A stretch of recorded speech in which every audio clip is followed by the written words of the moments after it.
నమస్తే, welcome to our channel. ప్రస్తుతం మనతో ప్రముఖ ఆధ్యాత్మికవేత్త, ఆస్ట్రాలజర్ ముల్లపూడి సత్యనారాయణ మూర్తి గారు ఉన్నారు. వారితో మాట్లాడదాం. నమస్తే గురుగారు. నమస్కారం మా ఫణికుమార్ గారు. విశ్వవసు నామ సంవత్సరం అండి, కొత్త సంవత్సరం ఉగాది నుండి స్టార్ట్ అవుతుంది.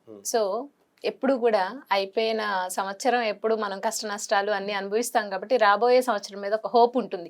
ఈ సంవత్సరం ఎలా ఉంటుంది అన్న క్యూరియాసిటీ ఉంటుంది ప్రతి ఒక్కళ్ళకి. సో అందుకని మనం విశ్వవసు నామ సంవత్సరంలో ఓవరాల్ గా ఎలా ఉంది, అన్ని రాసుల వారికి అందరికీ ఎలా ఉంది అనేది మాట్లాడుకుని దాంతో పాటుగా రాశి ఫలితాలు కూడా చేద్దామండి. ఫస్ట్ ఓవరాల్ గా మీరు అసలు ఎలా ఉందో చెప్పి తర్వాత మేషరాశి వారికి ఎలా ఉందో చెప్పండి గురుగారు. అలాగే విశ్వావసు నామ సంవత్సరం అంటే అందరికీ సంపదలనిచ్చే సంవత్సరం అని అర్థం. సూపర్. అసలు లాస్ట్ ఇయర్ 2024 సంవత్సరం అంటే క్రోధి నామ సంవత్సరం. అందరూ కోపతాపాలతో కోర్టులకి భార్యాభర్తలు గొడవలు జరిగినాయి. వాళ్ళందరూ ఇప్పుడు రీకన్సిలేషన్కి వచ్చేసి ఈ సంవత్సరంలో 50% ఆఫ్ ద పీపుల్, దంపతులు, కపుల్స్ వీళ్ళంతా కూడా కలిసిపోతారు.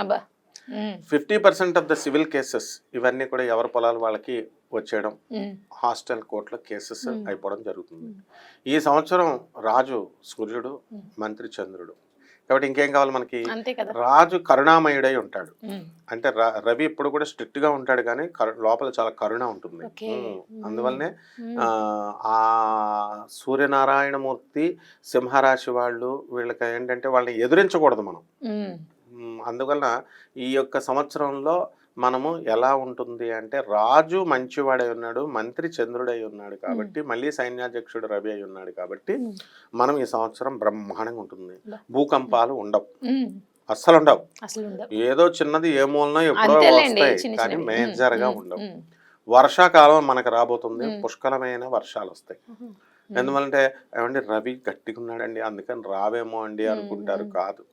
నెక్స్ట్ ఈ కోర్టు లావాదేవీలు కలిసిపోతారు, విద్యార్థులు తెగ చదువుతారు, విదేశాలకు వెళ్ళేటటువంటి వాళ్ళ సంఖ్య ట్రంప్ వచ్చాడని తగ్గుతుంది అనుకుంటున్నారు కదా, ఏమీ తగ్గదు, పెరుగుతుంది. ఇంకా వీసాలు కూడా వస్తాయి, విదేశ వలసలు ఎక్కువ జరుగుతాయి.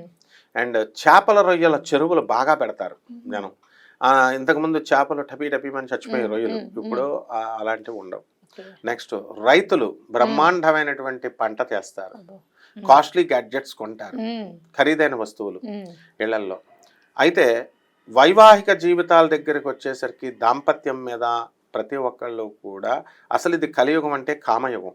ఎక్కువ రొమాన్స్ చేయాలి కానీ ఈ సంవత్సరం దంపతులంతా కూడా కెరీర్ మీద, ఉద్యోగాల మీద దృష్టి పెడతారు. దాంపత్యం తగ్గిపోతుంది.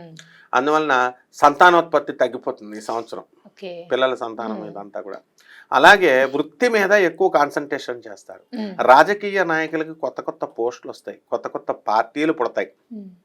అలాగే ఇప్పుడు సినీ ప్రముఖులు ఉన్నారు కదా, వీళ్ళంతా కూడా మంచి పేరు తెచ్చుకుంటారు, కొన్ని సినిమాలు హిట్ అవుతాయి, మీడియా రంగంలో అద్భుతాలు సృష్టిస్తారు.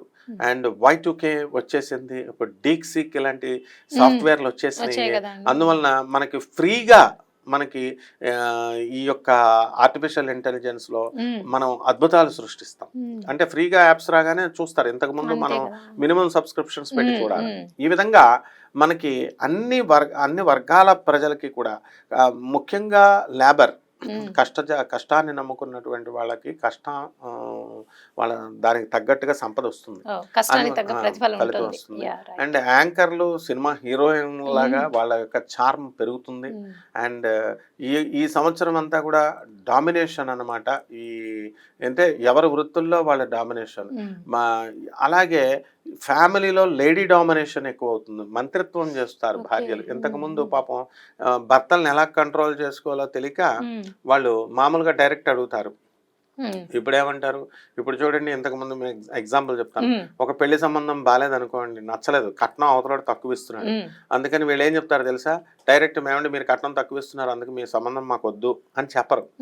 ఏమండి ఫలానా జ్యోతిష్కుడు చెప్పాడండి, మా జ్యోతిష్కుడు వద్దని అన్నారండి, కలవలేదండి అని ఎలా తోసేస్తారో.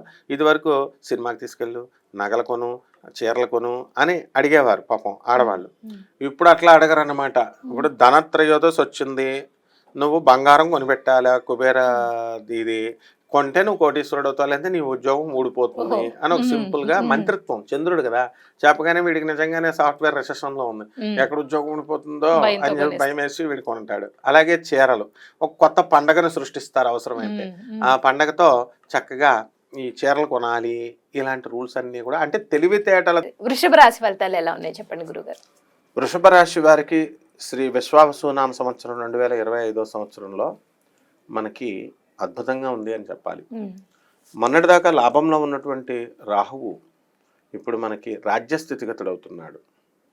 జన్మంలో ఉన్నటువంటి గురుడు ధనస్థానంలోకి వస్తున్నాడు. కాబట్టి వృత్తి వ్యాపార ఉద్యోగ విషయాలలో అఖండంగా ఉంటుంది. బట్టల వ్యాపారము, కిరాణా వ్యాపారము, ఆ తర్వాత ఎలక్ట్రానిక్స్ సేల్స్, సర్వీస్, రెండు బాగుంటాయి. కంప్యూటర్ కొత్త కొత్త షాపులు పెట్టుకునేటటువంటి వాళ్ళు, సాఫ్ట్వేర్ ఫ్యాక్టరీస్, ఇలా కంపెనీస్, ఇలా ఐరన్ ఇండస్ట్రీ కూడా బాగానే ఉంటుంది.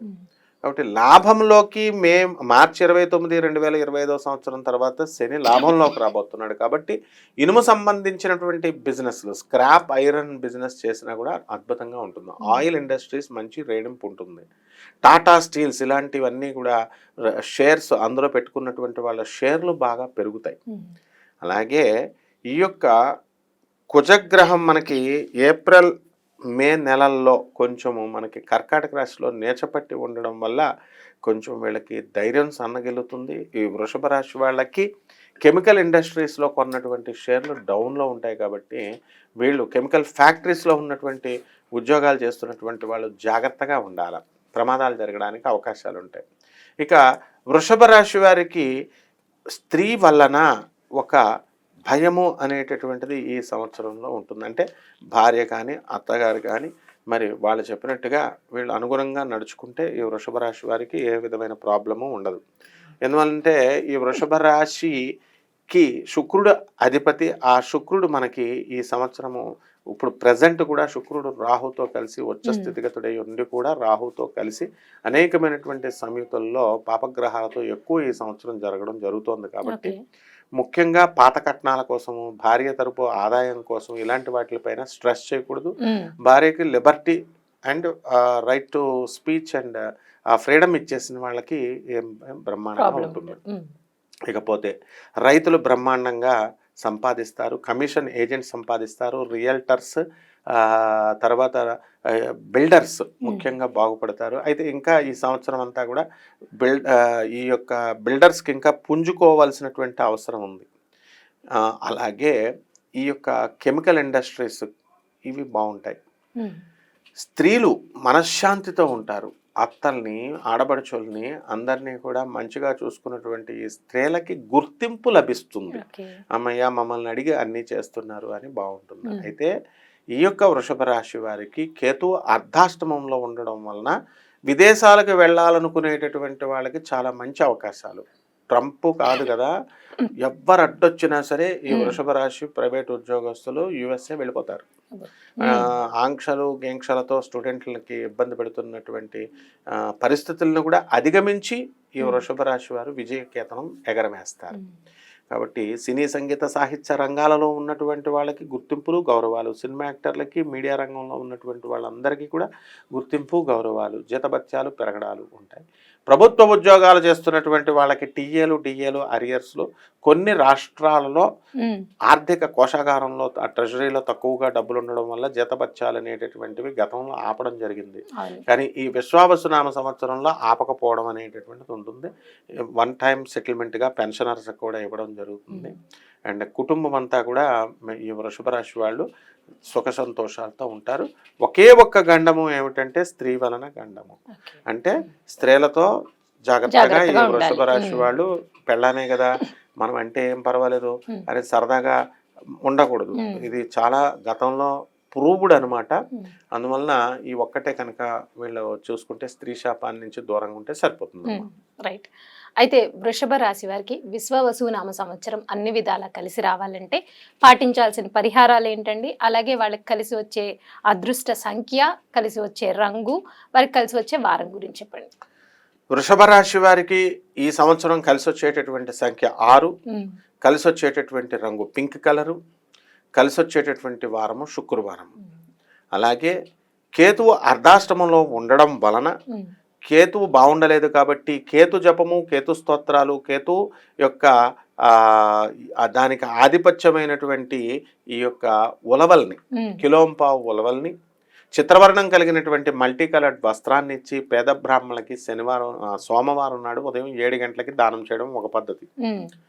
రెండవది తంత్ర జ్యోతిష పరంగా వీళ్ళకి గరిక గడ్డని తీసుకోవాలా, గరిక గడ్డని తీసుకొని గణేష్ మహారాజ్ యొక్క ఆలయానికి ఉదయం 7 గంటలకి వెళ్ళి ఓం గణేశాయ నమః అనేటటువంటి మహామంత్రంతో జపం చేస్తూ పుల్లారెడ్డి స్వీట్స్ లాంటి స్వీట్స్ అంటే దానాలు ఇచ్చేటప్పుడు ఎప్పుడు కూడా గొప్పవి ఇవ్వాలి, అంతేగాని నాసిరకాలు ఇవ్వకూడదు. బియ్యం పంతులు గారికి ఇచ్చేటప్పుడు రేషన్ బియ్యాలు ఇవ్వకూడదు, చాలా మంది చేస్తూ ఉంటారు, తప్పది.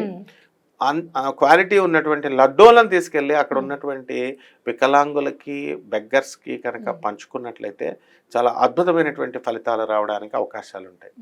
అలాగే వీళ్ళు తెల్ల జిల్లేడు పువ్వులు ఉంటాయి, ఆ తెల్ల జిల్లేడు పువ్వులను కోసుకొని సోమవారం నాడు శివాలయానికి వెళ్ళి చక్కగా ఆ శివుడి పైన ఓం నమశివాయ అంటూ ఆ మంత్రాన్ని జపిస్తూ మనము ఈ జిల్లేడు పువ్వును పెట్టాలి. ఓం నమశివాయ అనేటటువంటి మంత్రం చాలా సింపుల్గా అనిపిస్తుంది జనానికి, కానీ జగదేక వీరుడైనటువంటి అర్జునుడికి ఇంద్రకీలాద్రి పర్వతం మీద ఆ మంత్రంతోనే తపస్సు చేస్తేనే పాశుపతాస్త్రాన్ని పరమేశ్వరుడు ఇచ్చాడన్న విషయాన్ని గుర్తుపెట్టుకోవాలి. అందువలన చాలా మంది ఈ యొక్క ఉలవ చారుని కాసి వీళ్ళంతా కూడా అక్కడ ఉన్నటువంటి బెగ్గర్స్ ఉంటారు, వాళ్ళకి చక్కగా పెరుగుతో కలిపి వాళ్ళకి అన్నదానం అక్కడ ఉన్నవాళ్ళు 2 3 4 వాళ్ళ యథాశక్తిని బట్టి వాళ్ళు ఇవ్వగలిగితే కనుక తంత్ర జ్యోతిష పరంగా చాలా క్విక్ రిజల్ట్స్ రావడానికి అవకాశాలు ఉన్నాయమ్మా. రైట్ అండి. విశ్వవసునామ సంవత్సరం వృషభ రాశి వారికి ఓవరాల్గా ఎలా ఉంటుంది, అలాగే వాళ్ళు పాటించాల్సిన పరిహారాలు ఏంటి అనేది చాలా చక్కగా వివరించారు గురుగారు. ధన్యవాదాలు. ధన్యవాదాలు.